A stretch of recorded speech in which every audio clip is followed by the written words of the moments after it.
Welcome to my World History Notes, where I read from the book I wrote to teach homeschoolers world history. A Bible believer looks at world history. You can find my book on lulu.com, amazon.com, or at the Bible Baptist bookstore. Just follow me here if you ever mind subscribe to my channel. So we're talking about Christianity, Protestant Christianity in America in the late 1900s, something very important and has world influence. What happens um, changes a lot of things as far as Protestant religion goes, and we're going to begin talking about that today. So during the latter half of the 19th century, great evangelists marked the growth of English-speaking Christianity, and American Christianity took on a unique form all its own. I'm going to review some of the famous events and people of Christianity during this time as a contrast to the bloodthirsty activities of the world governments. Sam Jones, a Methodist great in the southeastern United States, set revival fires burning. Englishman Charles Haddon Spurgeon is ranked as one of the great preachers of all time. DeWitt Talmage, for whom my grandfather was named, preached at the Central Baptist Presbyterian Church in Brooklyn, New York, and had his sermons syndicated in over 3,000 newspapers nationwide. Dwight L. Moody preached in Chicago, among other places, founded the Moody Bible Institute, and is credited with converting hundreds of thousands of people, if not a million, to Christ. In England, William Booth created the Salvation Army after the publication of his book In Darkness, England and the Way Out, in response to the plight of the poor in England, the most powerful nation on earth.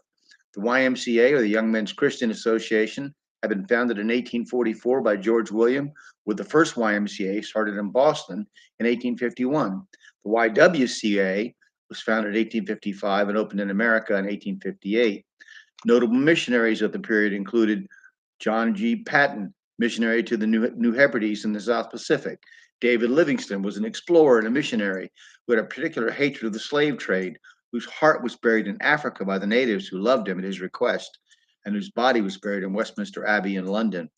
In the world of Christian scholarship, one person in particular rose high, not only in his own not only his brilliance, but in his devotion to the Bible.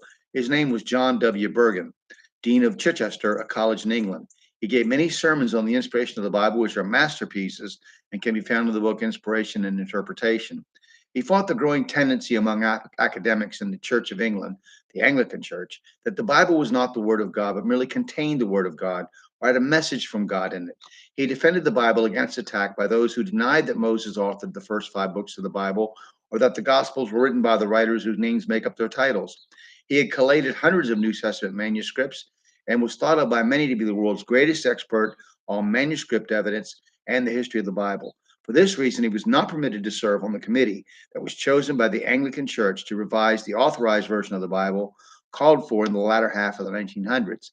The men chosen to be head of that committee, Brooke, Westcott, and Fenton Hort, had, in their own words, concocted what they called a scheme to introduce a New Testament that is composed consisting of readings and translations from the manuscripts rejected by Erasmus and the King James translators. Whereas they were ordained to change only what they thought was necessary in the text and put as many of those changes in the margins as possible, they chose to completely alter the Bible.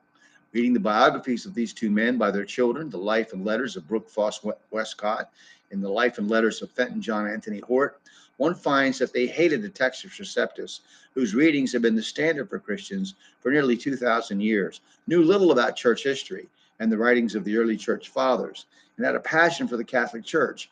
Westcott even had his wife change her name to Mary because of his veneration for Jesus' mother. They were both part of the Oxford movement and were fans of Pusey, Maurice, and Newman, who left the Anglican Church and became a cardinal appointed by the Pope, and they both had founded a club called the Ghostly Guild, researching the paranormal. They kept John Bergen off of the translating committee due to the fact that they knew he would be opposed to everything for which they stood. They did, however, manage to fight to get a Unitarian, Dr. Vance Smith, on the committee, who later admitted in his writings that they had done a lot of work in downplaying the deity of Christ. They had one opposer, Frederick Scribner, a brilliant scholar in his own right, but not a strong personality or strong enough to successfully oppose them. The influence of the children of Unitarianism, Smith, Doris, and Darwin, shows an important trait of state-supported religion. Unbelievers will rise high in its ranks because pretending to adhere to its tenets outwardly is a means of success.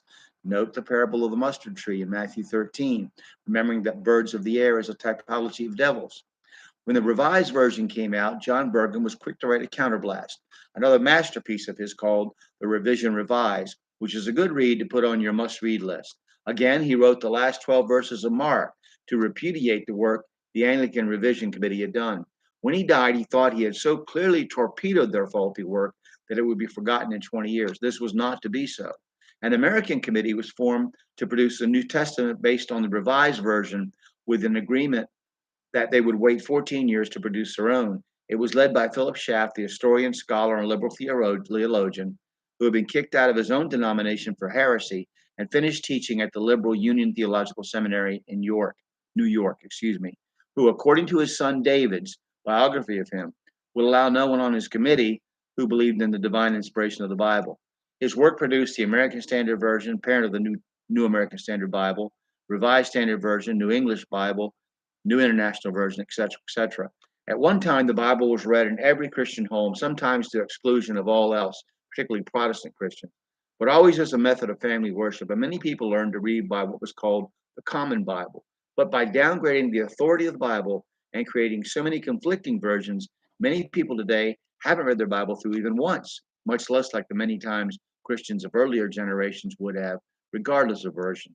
Some of the theories of Westcott and Hort, which changed the way Christians view their Bibles, are the Lucian Ascension theory, which said that since so many of the old manuscripts, writings of the church fathers, lectionaries, and versions support the Textus Receptus or received text of the King James, about 99%, that a mythical church leader named Lucian, sometime in the 400s, was responsible for editing scriptures to bring them in line with the so-called Byzantine text from Antioch, which represents almost all known Greek manuscripts. Another is the conflate theory that said if any two gospel writers agreed on any topic, one must have copied from the other. They, and not they alone, but many of their kind, revived the old pre-Reformation Catholic teaching that you can't really understand the Bible unless you read Hebrew and Greek. They favored manuscripts from Alexandria, the minority, over the majority of manuscripts that originated in Antioch, where Christians were first called so, Acts 11:26. They believed Darwin's theory of evolution was correct and denied the virgin birth of Christ, the truth of the 6 days of creation and the miracles of Jesus, questioning, in keeping with their Unitarian influence, Christ's divinity, and taking every opportunity to alter the text to downgrade that divinity. Although their main theories were eventually dismissed, as in the era, the results of those theories still haunts evangelical Christianity. They and their followers, notably Philip Schaff and others from the American side of the Atlantic, including the great apostate Baptist preacher Harry Emerson Fosdick, would happily call themselves liberals with regard to their Christian faith, denying much of the supernatural and prophetic content of the Bible and reducing it to some nice stories and a moral code of conduct. At first, the majority of Christians ignored this translation, but it would be constantly revived in various versions, all with their own twist on certain key passages, underlying the opinions of the translating committees that would work on them, that would include at various times communists, homosexual and feminist activists, and advocates of extreme ecumenicalism side by side with born again Christian scholars and leaders with the best of intentions. As each generation saw at least one new version published and many more attempted, the authority of the scriptures on the average Christian's life began to fade, and other media took its place as the preeminent spiritual educator in the family. By the 21st century, the average Christian adult knows less about the Bible than the average Christian 8-year-old a century ago, but a very great deal about what current popular recording artist or movie celebrity thinks about global warming or sexual mores. Society, always no better than its members who belong to God, has suffered as well with rates of crime, fornication, and sexually transmitted diseases resulting from higher than could be imagined when the Bible was the Christian's final authority in all matters of faith, practice, and doctrine. Christians suffer from the same rates of mental illness, divorce, alcoholism, drug addiction, indebtedness, and bankruptcy as the general unsaved population. Until the Bible replaces the television and the CD player and the computer as the focal point of Christian America and secular Europe's attention, things will only get worse. There were several men that stood in the gap, Ezekiel 22:30, so to speak, against modernism. That's the idea that if anything is new or modern, it's better than anything that is old or outdated. And liberalism, which we're going to mention again in the next chapter. Now we're going to discuss Darwin and Marx a little bit, then get into arts and sciences, and then we'll be done with this section and jump ahead into the 20th century. So I know you're not going to agree with everything I say. You might even be offended by some things I say. I just want you to have an opinion about world history from studying it on your own. All right. Thank you very much for listening. And I hope that you'll study world history.